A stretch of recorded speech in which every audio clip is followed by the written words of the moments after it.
Hi, good morning, buenos dias. Good morning. So you may turn your camera on. Hi.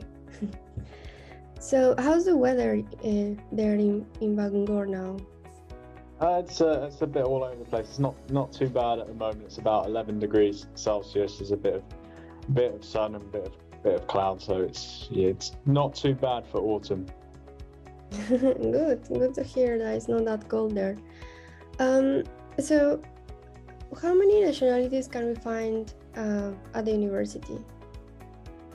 Well, that's a really good question. I actually had to ask my colleagues because we got so many, and I have to keep track of the numbers. So I've been told, reliably informed this morning, that we have over 90 different nationalities at Bangor University. So considering our size and our location, I think 90 is pretty impressive. And where is the university located? So it is located in Wales, right at the top in North Wales. And for those of you who are not familiar with the geography of Wales or the United Kingdom, I always say to people the easiest way of doing it is if everyone seems to know where Dublin is in Ireland. So if you draw a line from Dublin across to the UK, there you hit, is basically where Bangor University is located. So yeah, it's located in a beautiful part of Wales. You can see the image behind me. This is literally 25 minutes away. You can actually swim in this lake. It's phenomenal.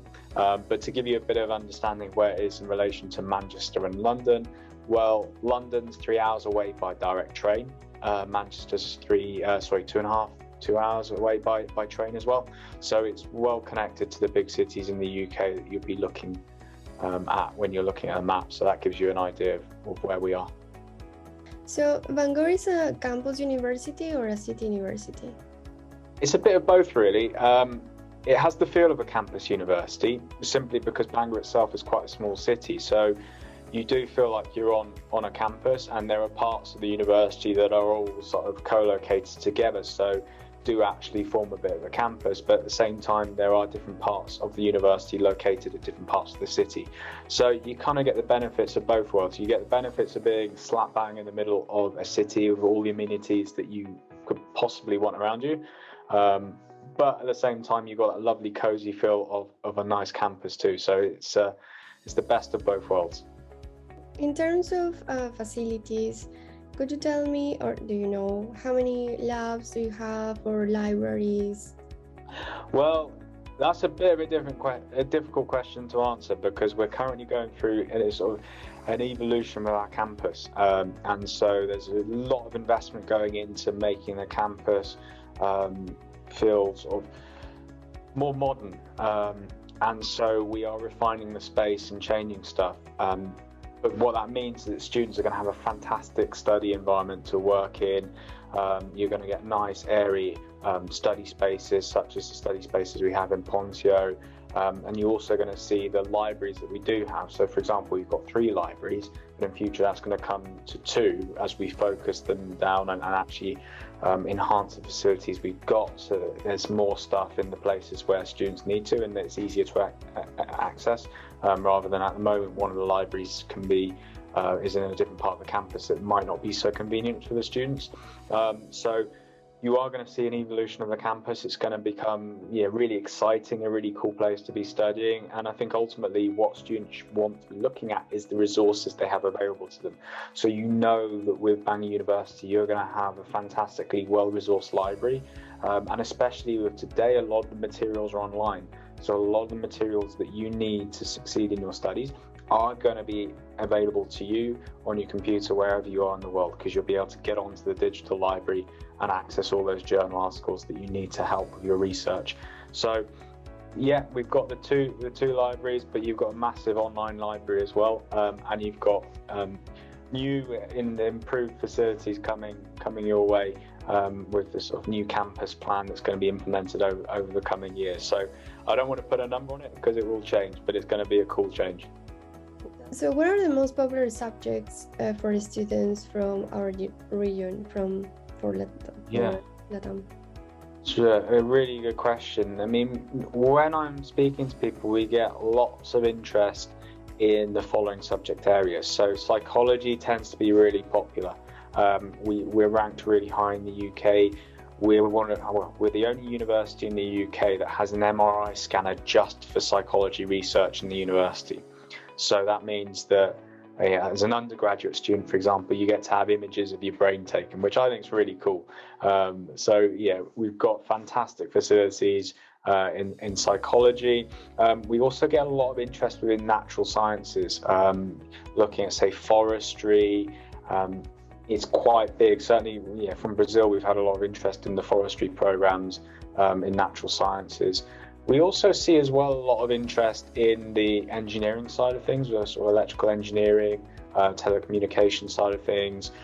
There's also a lot of interest in business, and then also law. Law seems to be something that attracts a good amount of attention as well, especially with the specialisms that we offer, such as law of the sea, etc.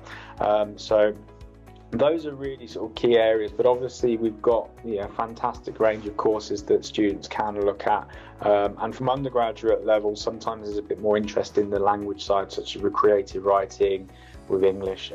Those do tend to get some interest from students in the region, particularly at the undergraduate level.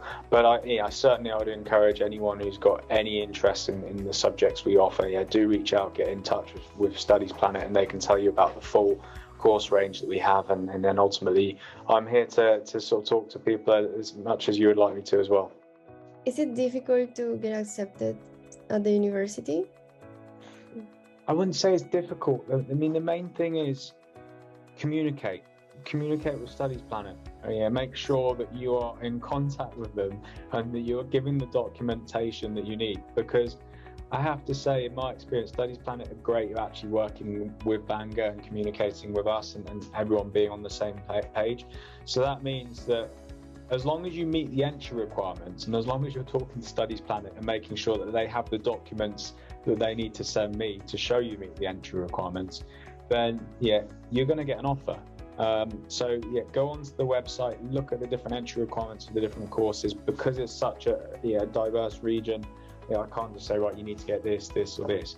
Do go onto the website, do speak to Studies Planet to make sure you understand the entry requirements. But really, if you do meet those entry requirements, if you write a good personal statement, there's no reason why we can't issue you with an offer. It sounds easy. It's, kind of easy. The hard part's applying. Is there an age limit to apply for a postgraduate? No, I mean your grandmother could apply if you want. I mean, it's literally you can be as old as you want, or as long as you've got your school leaving qualifications and or something that's equivalent to a foundation. You can be as young as you want as well. But no, there's no age limit. So everyone's welcome at BANGOR. Is there any deadline for postgraduate students? Because I know for undergrad we have UCAS, right? But for postgrad students, is there a particular deadline? I'm going to let you into a bit of a secret. The UCAS deadline doesn't apply either. It might apply to some, but it doesn't apply to us. So this is what I'd say for both postgraduate and undergraduate. As long as you apply with enough time to get an offer and to get your accommodation and then visa sorted, we'll get you an offer. So we don't have a fixed deadline per se for January intake or September intake. It's literally, is there enough time to get it sorted? So if you come to July and you're thinking, do you know what, I really, really would like to go to BANGOR, there's probably enough time to get everything sorted. Sometimes we can pull everything out of the bag in September, but try not to leave it until September. Try to be a bit prepared, but ultimately, we don't put a deadline. It's just a case of common sense. Can we get it sorted in time for you to get here by the last registration date? And here is maybe the most popular question that we receive from our students, is if there are any scholarships for under or postgrad at BANGOR University. Yes, there are always scholarships, and the great news is that everyone can get a scholarship.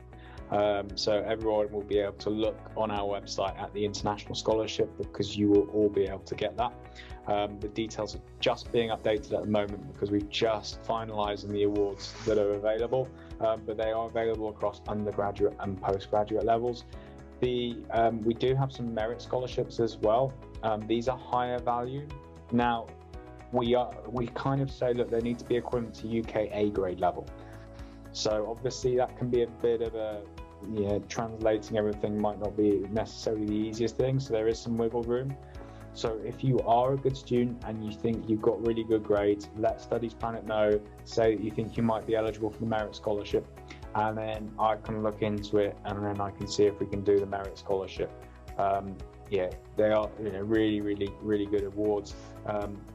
It's that new, it should be online now, but let's just go and tell you what the financial figures are for the three main awards that are going to be applicable to you. I should be able to say this off the top of my head, but they've just changed it, so I want to make sure that I get it right with what I'm going to tell you. So at undergraduate level, right, the undergraduate scholarship that you'll all be eligible for is the international scholarship, which is worth up to £4,000. And that will be a discount off your tuition fees. Okay, if your grades are good, so as I said, make sure you say to Studies Planet, my grades are good, and then they'll let me know, and then we can look at the Dean Scholarship, which is worth up to £6,000. And again, that would be off the tuition fees. These would just be for year one as an undergrad. Okay, so there might be a slight difference in the figure you get, because we do have some internal adjustments we make, but it gives you a good idea of what you could expect. Then we have the big ticket one, which is the Vice Chancellor Scholarship. That's worth £10,000 in total value to come off your fees, and that's the one you do have to apply for. The Dean Scholarship and the International Scholarship are automatic, and it's about the same for the postgraduate scholarships as well. It's just a little bit less, because with the undergraduate scholarships, because it's just for the first year, we make them more valuable. But with the postgraduate ones, so master studies, for example, they're a little bit less. So the international scholarship, for example, is up to £3,000 in value, because obviously you're studying for a small amount of time. But the Vice Chancellor Scholarship is still £10,000 in value. Again, you do need to apply for that. So if you are an excellent student, do let Studies Planet know, so they can get in touch, and then we can liaise about how you can apply for the Vice Chancellor Scholarship. It's also worth saying as well that if you have professional experience, we do have a professional experience scholarship. Again, you do have to apply for that. Usually we're looking for 2 years of management experience in this sort of subject area, but that can be up to £5,000 in value. So again, let Studies Planet know if you do have the sort of management experience, and we can work through how you can apply for the professional experience scholarship. So obviously, if you are interested and part of the conversation, we will go into scholarships in full detail. We have a great team here at BANGOR, and Studies Planet have a great team as well. So don't worry, you will be fully abreast of all the information on what scholarships you can get to study at BANGOR University. Amazing, so many options, and that £10,000 scholarship sounds really good. Yeah. It definitely does. So now that the PSW visa is back, so the post-study work visa is back, does the University of BANGOR help students to find a job after graduation? Yeah, so BANGOR has a fantastic careers service. They're pretty much there to support you with looking for jobs when you finish, but also if you end up deciding you want to go into another career. I know from conversations with the team that they will support you later on in the process as well. The way it works is when you're coming to the end of your studies, you get in contact with them, and they will look at what job possibilities there are for you. So that service is there. It's not guaranteeing you that you'll get a job, but given the amount of time you have after studies, and then with post-study work visa as well, with the support of the careers team, it shouldn't be too difficult to actually identify possible employment opportunities for you in the United Kingdom. So you can get some fantastic employment experience after your studies as well. So my advice is, take advantage of the careers service, get in touch with them when you finish studying with us, but also take a look at what sort of services they're providing at the moment by going onto our website and looking at the careers options there. In case of further studies, as you mentioned, either master or continuing their education and doing a PhD, does the University of BANGOR help the students with any research funding? Are there any scholarships for them, or? It depends. There's not, because of the nature of PhDs, there's no one size fits all in terms of research funding. Now, yeah, if the student is progressing on from doing a master's to a PhD, they may be involved in something that may have research funding available. It's going to really depend on what they are sort of seeking to research at doctoral level. My advice is, yeah, you're going to need to find a supervisor to supervise your PhD. It's not going to happen without a supervisor. So yeah, if you are wondering if there's research funding, ask them when you're seeing if they'll supervise you, and you will get a definitive answer. Ultimately, we do have funding available for PhD scholarships at BANGOR University. Again, it's on the website. They've just been updated. So there would be, if you're coming away with the equivalent of a UK first class degree, we would have the Dean's Scholarship available, which is valued at 20% of the tuition fees. And then there's also a Heads of School Scholarship, which is valued at 10% of the tuition fees. There are some other ones as well that you might find interesting having a look at on the website that may be relevant to you in your country.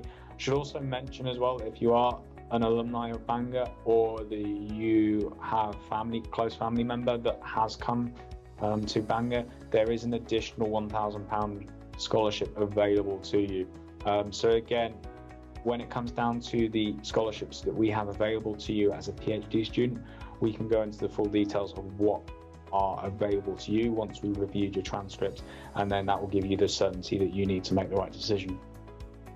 Will you be able to tell the students or like an average of how much the university costs? Because I know there is a difference if you are doing a career with science and you need to use labs, or if you are doing something that needs I don't know, apart from a lab, another type of research, it might cost a little bit more. But like in general, how much does the university cost? Yeah, okay, so let's look at postgraduate, because that tends to be where most students from Studies Planet are coming in at. So yeah, the definitive sort of place where you can get the information on the fees is the website, and it's really important to stress that you will have that on your offer letter. So when you get an offer letter, you will see exactly how much you need to pay written on there. But let's say, for example, you're interested in studying in September 2022, and you're interested in studying a arts, humanities or business program. So for the 12 months that you are doing that master's for an arts, humanities and business course, it's going to be £16,250.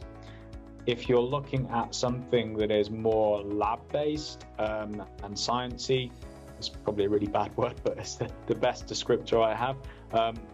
Let's say natural sciences, you're looking at £18,050. So there is a decent difference.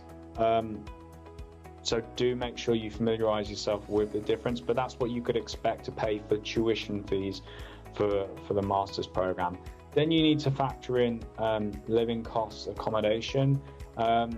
Yeah, there are specific levels of maintenance that you have to show as part of the visa process.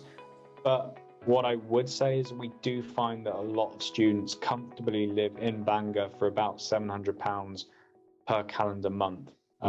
So for food, accommodation, cell phone, yeah, going out and exploring a bit. So yeah, do make sure you look at the course fees, but then also do make sure when you're looking at your living costs, you account for those, and obviously make sure you follow the Home Office visa guidelines for how much maintenance funds you need. And I'm not going to put a figure on there, because if I put a figure on it, it will be out of date when they change it. But we can run through what money you need for maintenance costs when we talk, so we can make sure you have the full details. So if you mentioned that it's around £700, it's not expensive, like if we compare to other cities in the UK, right? Yeah, BANGOR is the cheapest university city to live in, according to Totally Money in 2019. So it's official. It's not just me pulling facts out of a hat. Yeah, it has been independently verified that we are the cheapest university city for you to come and study at. So yeah, you can come to Bangor knowing that you are going to have a great quality of life because you do have the lower cost of living. So that's going to mean you can do more. You can go out and explore the mountains. You can go out and have a few trips to Europe. You can get the train to Holyhead, and in three hours you can be in Dublin, in Ireland. So you can explore a lot more and do things that perhaps you wouldn't be able to do where your living costs are higher. So yeah, I think yes, it's £600-700 per month is something that most students find sufficient for them. But you also find a big part of that saving comes from the fact that you never need to take a bus or a train anywhere in Bangor. Everything's in walking distance. So you can get out of bed knowing that your classroom is 10 minutes walk away. And you don't have to worry about if the bus is going to be late or if the train's going to be really crowded or how much it's going to cost. It's just such an easy city to live in.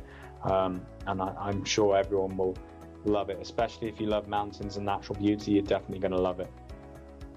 Amazing. Now I want to go there. I've been there actually. I think yes. Not to University, but to Wales in 2014, I think, with my friends when I was. Oh wow. Yes, it was really beautiful. You're gonna have to come back. Yeah, I have to. Yeah.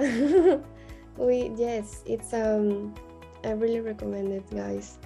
So, how does the University of BANGOR is dealing with the COVID situation and all the things? Is the way of studying is blended mode, online, on campus? Yeah. Sure. So in Wales, we are very lucky that the Welsh Government has given the university a nice amount of flexibility to make sure that the rules that are in place respect the local situation. Because the Welsh Government's taken the view, well, there's no point in saying to Bangor to have everything online if the cases are lower in North Wales. So we do have a lot of flexibility, and that does mean the university is able to adapt and tweak teaching arrangements according to the coronavirus situation. So at the moment, we're not doing too bad. Cases within staff and student community are usually single figures, so it's not causing too much disruption. And what we see is the university campus working to a social distance model, so making sure that people keep spacing, wear face masks, having one-way sort of flows around buildings. We also limit the size of lectures that take place, so I think the maximum size at the moment is up to 200 people, but the rooms have to be vacant for 20 minutes to allow sort of cleaning of the rooms between different classes. And obviously there's contact tracing in place as well to make sure that students, if someone does test positive, everyone can be contacted, and then they can follow the relevant government guidance from the Welsh Government in terms of isolation. But we also offer free testing as well on campus, so students can get regularly tested. So it does help, meaning that everyone can be confident that people are testing regularly, and that does help keep everyone safe on site. For international students this semester, we have allowed remote study if there are coronavirus concerns. So that does mean that some people have been able to study remotely. If that will be an option next semester will obviously depend on the COVID situation. So it is very much a case of we just have to see how stuff shapes out, but we are taking things very seriously and doing our utmost to keep the student community safe, but also Wales safe as well. Do you have any programs for PhD in chemistry? Do you know? We don't unfortunately have anything in chemistry, I'm afraid, but we do have plenty in natural sciences and ocean sciences. So what I would suggest doing is do reach out to Studies Planet, let them know what your specific field of interest is, and it could be that there is something that works for you within our sort of science offering. So I would suggest reaching out, because you'd be surprised actually how much crossover there is between subjects. So please do follow up on that, because we might be able to find an option. Perfect. Thank you, Peter. Thank you very much for answering all our questions and for being this morning or afternoon, wherever you are in the world. I mean, the students. Thank you. So I think that will be it. I will pass a video from BANGOR and we will just say bye. Thank you. Thank you. Bye. Bye.